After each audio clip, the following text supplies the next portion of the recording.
bienvenue dans ma cuisine. Je suis ravie de vous accueillir aujourd'hui de nouveau avec Angelica Acoué. Bonjour Angelica. Bonjour Cécilia, bonjour à tous.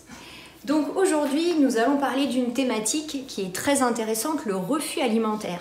Il peut arriver que vos enfants refusent les aliments que vous leur proposez. Et donc aujourd'hui, Angelica va nous apporter son expertise en termes pédagogiques et moi, je vais vous proposer une petite recette que vous allez pouvoir faire avec vos enfants. Aujourd'hui, je vais vous proposer une seconde recette issue du livre dont je vous ai parlé la dernière fois, le livre de la DME, la diversification alimentaire menée par l'enfant, qui est écrit par Aurélie Manteau. Donc c'est une infirmière pour vous refaire un petit peu une petite présentation de son livre. Donc c'est un nouveau livre qu'elle a écrit pour les parents, pour que vous puissiez avoir de nombreuses recettes faciles à réaliser et que les enfants pourront manger.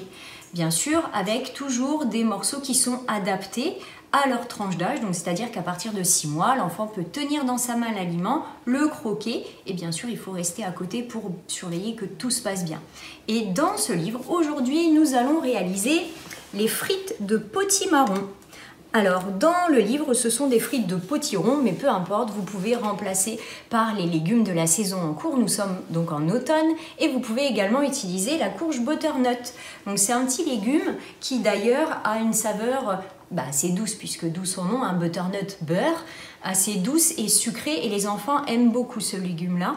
Donc vous pouvez faire des bâtonnets de frites si vous voulez réaliser cette recette-là, ou bien vous pouvez couper d'autres petits morceaux de la taille de votre index. Cécilia, quel autre légume tu pourrais nous proposer pour les parents qui commencent à diversifier l'alimentation de leur enfant?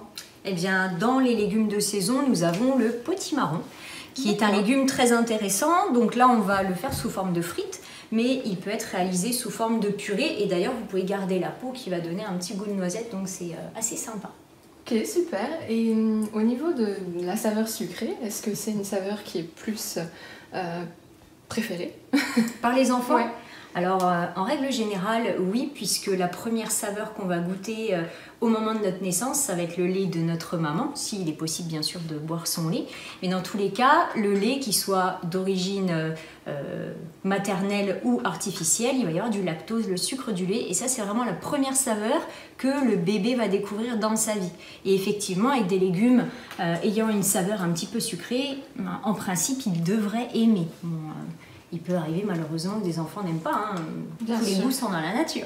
Eh bien, nous allons préparer nos frites de potimarron, donc c'est assez facile, il va vous falloir votre potimarron et vous allez découper des tranches, donc je vais vous montrer juste après, des tranches qui vont être de la taille de votre index à peu près et plus larges que la paume de main de votre bébé pour qu'il puisse l'attraper et la porter à sa bouche. Donc ce format d'aliment va être pour les bébés débutants. On commence par les gros morceaux et ensuite plus votre enfant va être expert dans son domaine, la diversification alimentaire, eh bien vous allez pouvoir réduire la taille des morceaux. Aujourd'hui, je vous montre vraiment la taille la plus grosse pour pouvoir démarrer. Et ce qui permettra également à Angelica de pouvoir vous expliquer en termes de manipulation et de pédagogie comment le parent pourra proposer les aliments à son enfant. Et donc Cécilia, est-ce que tu vas rajouter des épices ensuite à la préparation? Est-ce que tu nous les conseilles dans la préparation pour bébé? Alors c'est possible, par contre il va falloir faire attention aux allergènes, puisque si on est sur la phase de début de la diversification alimentaire, eh bien certaines épices ou certains aromates peuvent contenir des traces d'allergènes, comme par exemple le curry. Le curry peut contenir en fait un mélange de différentes épices et si on n'a pas testé l'allergène, eh bien l'enfant peut éventuellement avoir une réaction à la fin du repas par exemple. Alors en règle générale, on associe la muscade avec ce type de légumes, mais on pourrait mettre effectivement, si l'enfant a déjà fait ses tests en termes d'allergie alimentaire, on peut mettre du curry, c'est une bonne association. Et est-ce que tu as l'habitude de faire des ateliers avec les enfants? Eh bien oui, j'en fais toute l'année et depuis plusieurs années. Donc en règle générale, j'interviens surtout au moment de la semaine du goût, donc c'est une semaine vraiment qui est... où je suis très sollicitée et donc en règle générale je fais des ateliers avec une partie théorique où on apprend des choses et une partie pratique et dégustation. La meilleure partie. Voilà. Donc en règle générale, ça dépend de la tranche d'âge. Donc si j'interviens avec les maternelles, donc petites, moyennes et grandes sections, là je fais des petites recettes qui sont simples où les enfants vont mélanger, vont transvaser des aliments, vont pourquoi pas ouvrir un petit peu. Mais bon, vu qu'ils ne sont pas forcément très habiles de leurs gestes, voilà, ils vont faire des petites choses comme ça, mais ils sont quand même assez contents.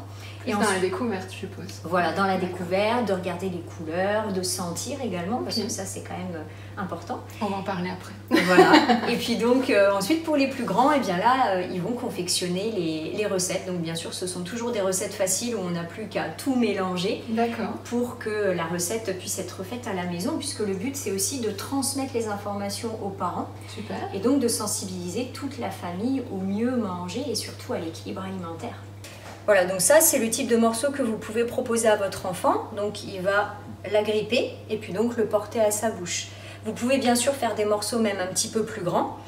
Donc pour vérifier que la texture sera correcte, eh bien il vous suffit d'écraser l'aliment avec votre langue au niveau de votre palais.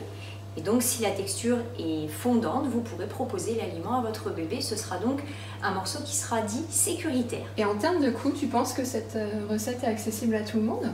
Oui, parce que c'est un légume de saison et donc comme tu peux voir, là j'ai coupé vraiment un petit morceau du potimarron et on a quand même pas mal de morceaux, sachant que l'enfant, alors surtout quand votre bébé est débutant, il va manger peut-être l'équivalent d'un morceau, donc finalement, voilà, s'il y a peut-être l'un des deux parents qui va manger avec, bon, bah, il y aura la portion pour l'adulte.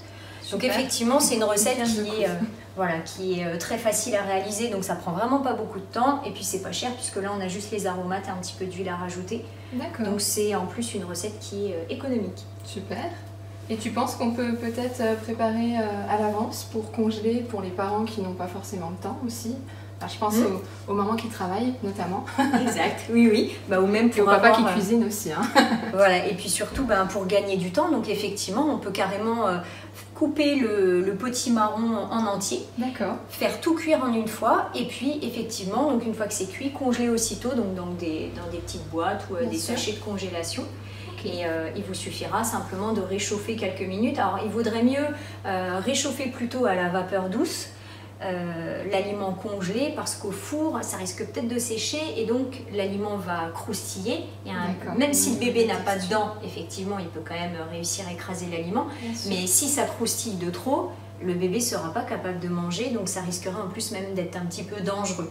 Donc il faut quand même toujours adapter la recette si on doit la réchauffer par exemple.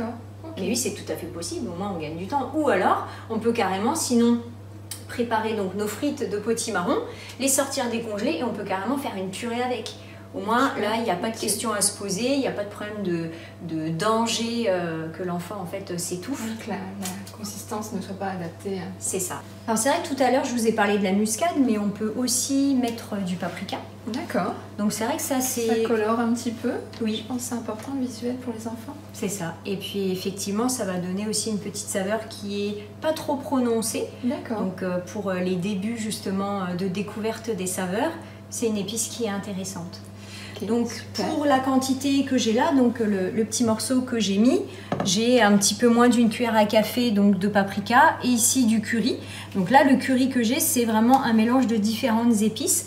Donc lisez bien les étiquettes des produits que vous achetez pour découvrir s'il y a soit des allergènes prioritaires, donc ça on en a parlé déjà lors d'une émission précédente, soit des traces d'allergènes. Parce que si vous avez un enfant qui est vraiment ultra sensible aux traces d'allergènes, eh bien vous pouvez en trouver, d'ailleurs dans les épices en règle générale plutôt conventionnelles, vous aurez malheureusement les 14 allergènes qui peuvent être sous forme de traces. Donc soyez bien vigilantes et vigilants à ce niveau-là, pour éviter de louper quelque chose et puis surtout votre enfant fasse une réaction à la fin du repas.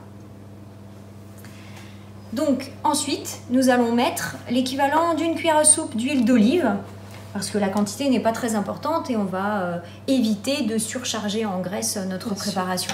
Voilà, donc vous mettez vos différentes épices dans votre saladier. Voilà, et puis donc vous mettez de l'huile et vous allez mélanger l'ensemble.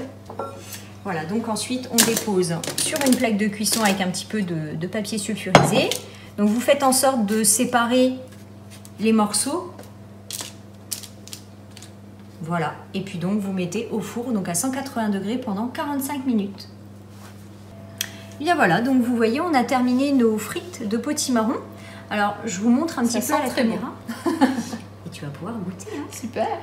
Donc vous voyez, j'appuie avec mes doigts que la texture est vraiment très molle. Vous voyez, ça s'écrase entre les doigts et ça c'est parfait pour votre enfant. Bon, et bien Angelica, on goûte? Merci. Je confirme, c'est super bon et ça fond en bouche. Voilà, bah c'est parfait. Donc vous pourrez recommencer, comme je vous disais tout à l'heure, avec tous les légumes de la saison en cours. Donc en automne, vous avez de nombreuses courges qui sont à disposition.